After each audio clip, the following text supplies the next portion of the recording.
एक ब्रेक, क्योंकि मैं फिलहाल काम करने की हालत में नहीं हूँ। पर एमा मना कर देती है और कहती है तुम्हें टाइम पर कैसे भी करके काम खत्म करना होगा, क्योंकि तुम्हारे डैड ने मेरे साथ एक अग्रीमेंट किया था कि अगर तुम काम को टाइम पर खत्म नहीं कर पाई तो मैं तुम्हारा स्टूडियो बंद करवा दूंगी। उधर उस कैदी ने आखिर बाहर जाने का रास्ता खोल लिया था, पर जैसे ही वो बाहर जाने लगा क्रिएचर उस आदमी को पकड़ लेता है। वो उसका पूरा चेहरा नोच नोच कर खाने लगता है, फिर उसका पूरा जिस्म भी खाने लगा और ट्रेसी उसकी दर्द भरी चीखें सुनकर कांप उठती है। दूसरी तरफ एमा कुछ पी रही थी जो खून की तरह लग रहा था, और तभी उसके पीछे बिना बालों वाली विच आकर खड़ी हो जाती है।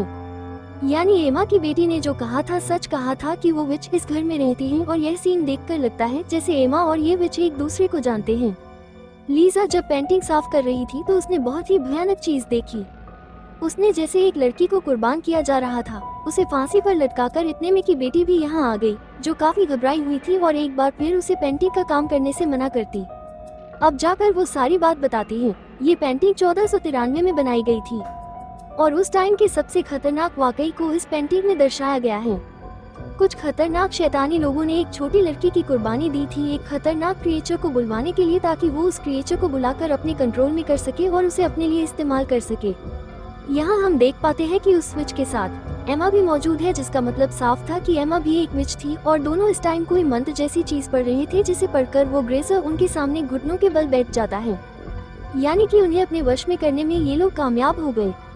अब एमा की बेटी लीजा को बताती है उस टाइम इस कर्ज को मेरी माँ ने जिंदा किया था और उसे अपने कंट्रोल में इसलिए किया था ताकि वो क्रिएचर का खून पीकर हमेशा जवान और खूबसूरत बनी रही। यानी कर्ज मेरी माँ के लिए शिया आपसे ज्यादा कोई खजाना था।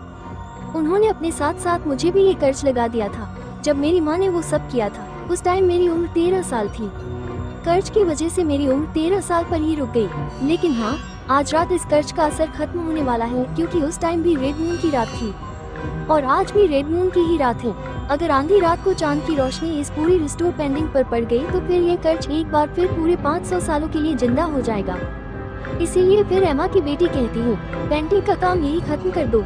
अब लीसा को लग रहा था जैसे वो कोई कहानी बना रही है, इसलिए वो कहती है तुमने जो स्टोरी मुझे सुनाई है वो बहुत अच्छी है, लेकिन फिलहाल यहाँ से जाओ, मुझे आज ही इस पेंटिंग का काम खत्म करना है।